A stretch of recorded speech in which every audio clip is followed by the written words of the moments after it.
શૈક્ષણિક મહાસંઘના પ્રમુખ ભીખાભાઈ પટેલ પર ફરી એકવાર ગંભીર આક્ષેપ થયા છે।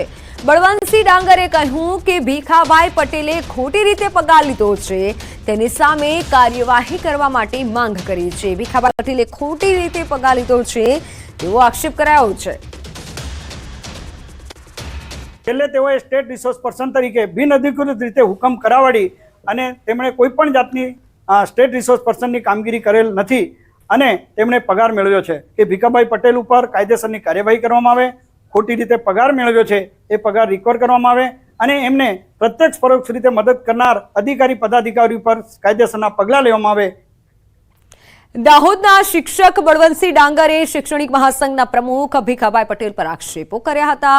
ભીખાભાઈ પટેલ સામે ફરજ પ્રત્યે અનિયમિતતા અને નાણાકીય ઉચાપતને લઈને એસીબીમાં અરજી કરી હતી અને આ મામલે ભીખાભાઈ પટેલનું નિવેદન સામે આવ્યું છે। તેમણે કહ્યું છે કે મારા પર આક્ષેપો છે એ તથ્ય નથી, છેલ્લા 2-3 વર્ષથી એ મારા વિરોધમાં છે।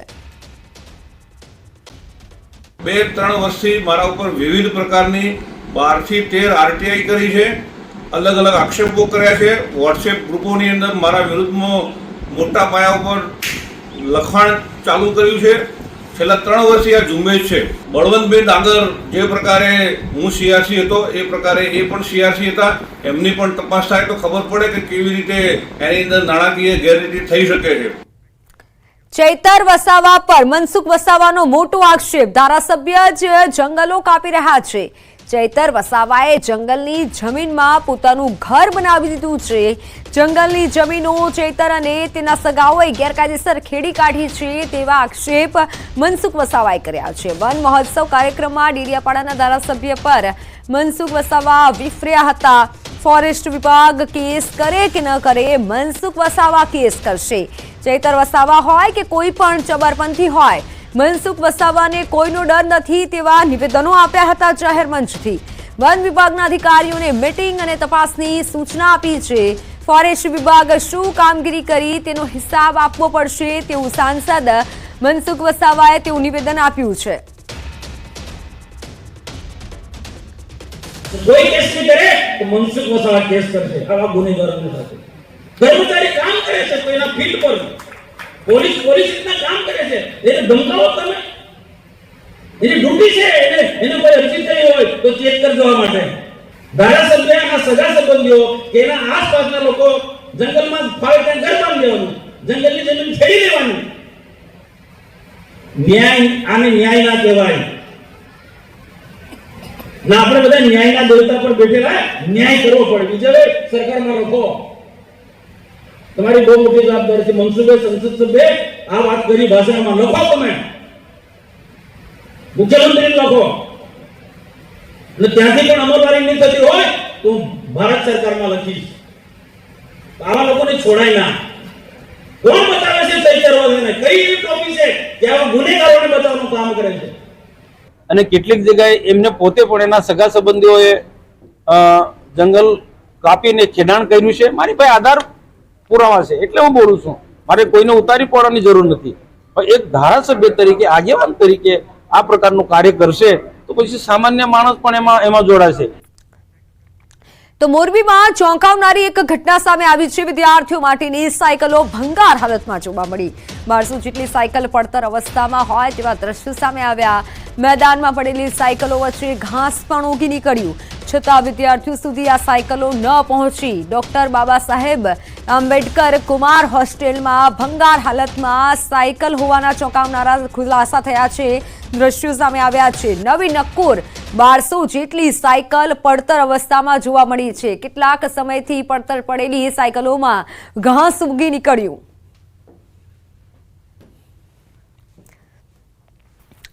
તો સાયકલો વચ્ચે ઘાસ ઉગી નીકળ્યું હોય તેવી ઘટના બની છે અને દ્રશ્યો તમે જ જોઈ લો। વિદ્યાર્થીઓને આ સાયકલ કેમ નથી આપવામાં આવી તેવા અનેક સવાલો થઈ રહ્યા છે। લગભગ 1200 જેટલી સાયકલ ભંગાર હાલતમાં જોવા મળી છે। સાયકલો વચ્ચે હવે તો ઘાસ પણ ઉગી નીકળ્યું છે, પરંતુ વિદ્યાર્થીઓ સુધી આ સાયકલ નથી પહોંચી। ડોક્ટર બાબા સાહેબ આંબેડકર ખાસ કરી જો વાત કરવામાં આવે તે અંતર્ગત આ સાયકલો મળતી હોય છે।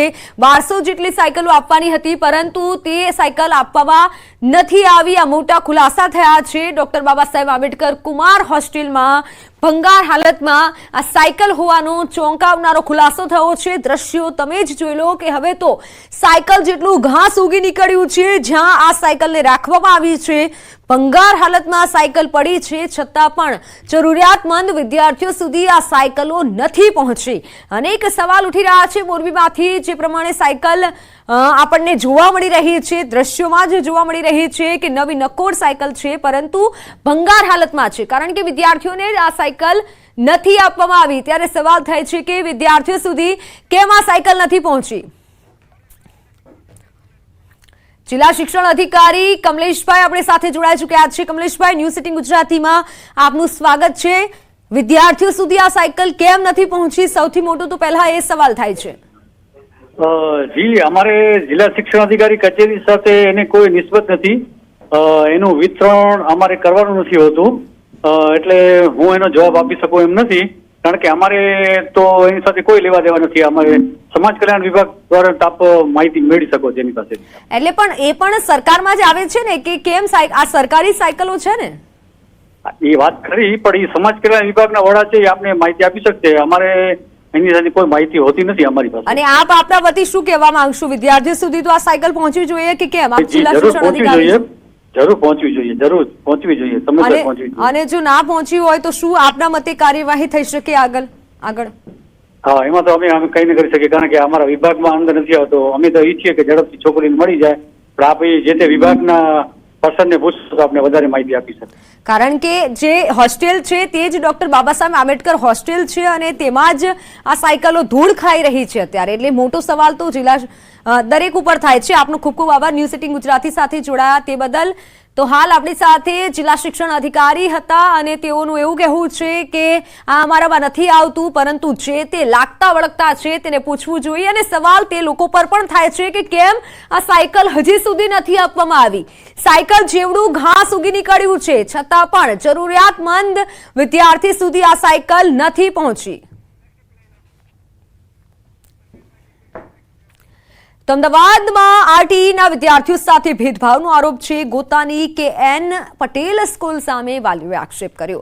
આરટીઈના વિદ્યાર્થીઓનો વર્ગ અલગ રખાતો હોવાની ફરિયાદ છે. KN પટેલ સ્કૂલને ડીઈઓએ નોટિસ ફટકારી છે. શિક્ષણ નિરીક્ષકને તપાસના આદેશ પણ આપ્યા છે. તપાસ બાદ આગળની કાર્યવાહી હાથ ધરાશે. આરટીના વાલી દ્વારા અહીંયા એક રજૂઆત આપવામાં આવેલી છે. KN પટેલ સ્કૂલ ગોતા, તેમાં વિદ્યાર્થીઓનો વર્ગ આરટીનો અલગ રાખવામાં આવે છે, તે પ્રકારની તેમની રજૂઆત છે. અને આધાર પુરાવા સમયપત્રકના મૂકેલા છે, ટાઈમ ટેબલ વિષયનું પણ મૂકવામાં આવેલું છે. આને ધ્યાને લઈ શાળાને અમે કારણદર્શક નોટિસ પાઠવી છે અને તપાસના આદેશ અમારા શિક્ષણ નિરીક્ષકને આપ્યા છે. તપાસ રિપોર્ટ આવેથી આગળની કાર્યવાહી કરીશું. વેરાવળ પાલિકાની સામાન્ય સભામાં હોબાળો મચ્યો. કોંગ્રેસના નગર સેવકે જન્મ મરણના શાખાના રજિસ્ટ્રાર 12 વાગે ઓફિસે આવતા હોવાનો આરોપ લગાવ્યો હતો. નગર સેવકે આરોપ કરતા રજિસ્ટ્રારે અકળાઈ અને કહ્યું કે હા, હું 12 વાગે આવું છું. ચીફ ઓફિસરે અધિકારીનો લૂલો બચાવ કરતા કહ્યું કે અધિકારી ઓફિસે આવ્યા બાદ નોંધ કરી કામે જતા હોય છે.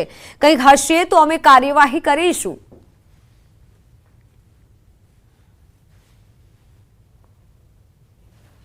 એ કાર્યવાહી ચોક્કસ કરશું જો એવું હોય તો.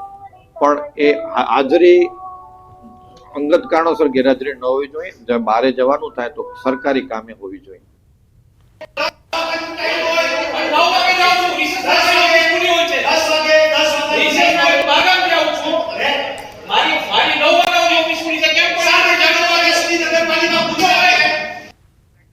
વઢવાણના મેળા આયોજકો દ્વારા ગઈકાલે વિરોધ કર્યા બાદ આજે હરાજી પ્રક્રિયા હાથ ધરાઈ હતી. શહેરના મેળાના ગ્રાઉન્ડ માટે હરાજી બંધ.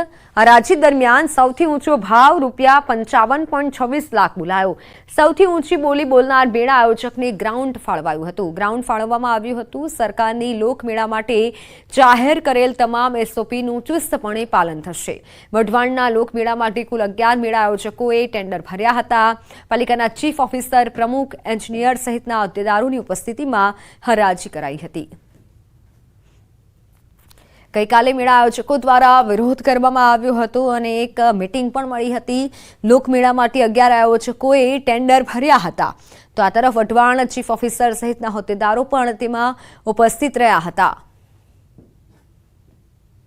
પરંતુ વઢવાણ લોકમેળાનું કોકડું હજુ પણ ઉકેલાયું નથી. ગૂંચવાયું છે. મેળાના ગ્રાઉન્ડ માટે હરાજી પ્રક્રિયા યોજાઈ.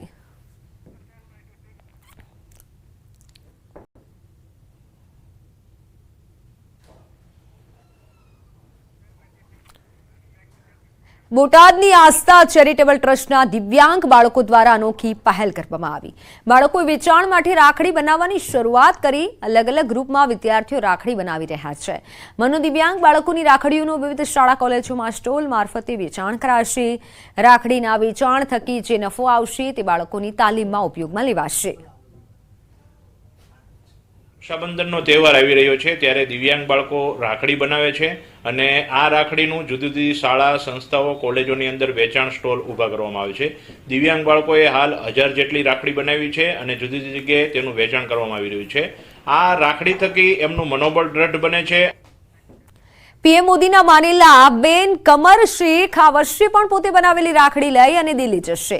કમર શેખ પ્રધાનમંત્રી નરેન્દ્ર મોદીને પોતાના ભાઈ અને પીએમ મોદી તેમને બહેન માને છે. કમર શેખ છેલ્લા 29 વર્ષથી મોદીને રક્ષાબંધન પર રાખડી બાંધે છે અને આ વખતે પણ તેમણે પોતાના હાથે રાખડી બનાવી અને તૈયાર કરી છે. વેલ્વેટના બેલ્ટ પર મોતી અને જરદોશીથી રાખડી તૈયાર કરવામાં આવી છે. राखी मैं खुद बनाती हूँ. मैं बाज़ार से रेडी जो राखी है वो मुझे पसंद नहीं आती है और अपने हाथ से बनाई हुई स्पेशल वर्ल्ड में एक ही राखी जो मैं अपने प्रिय भाई नरेंद्र भाई को बांधती हूँ. तो जितने वो स्पेशल हैं तो मैं चाहती हूँ थोड़ा सा इसमें भी मैं स्पेशल करूँ और एक ही राखी बने जो उनके हाथ पे बांधूँ. मैं जब जाती हूँ तो बहुत उनको भी अच्छा लगता है और जाहिर है कि भाई बहन का ऐसा लगाव होता है. वो भी खुशी महसूस करते हैं, मैं भी करती हूँ और वो मेरे बारे में, बेटे के बारे में, मोहसिन के बारे में पूछते रहते हैं कि आप लोग कैसे हैं, क्या कर रहे हैं. मैं उनके बिल्कुल करीब खभे से खभा मिला करके, हाथ से हाथ मिला करके जब वो मुझे पूछते हैं कि मोहसिन कैसे हो, सुफियान क्या कर रहा है, कमर के साथ में जो बातें होती है मैं सुनता हूँ तो मुझे ऐसा लगता है कि उनकी 2 मिनट 200 घंटे के बराबर होती है. वो मेरे दुनिया की नज़र में वो मेरे बीबी के भाई हैं मगर वैसे मेरे साले होते हैं मगर मैं उनको साला कह के मैं उनकी तौहीन नहीं करूँगा. मैं ये समझता हूँ कि इतने बड़े आदमी की 2 मिनट अगर मुझे मिल जाती है तो मेरा जीवन भी उनके साथ साथ धन्य हो जाता है.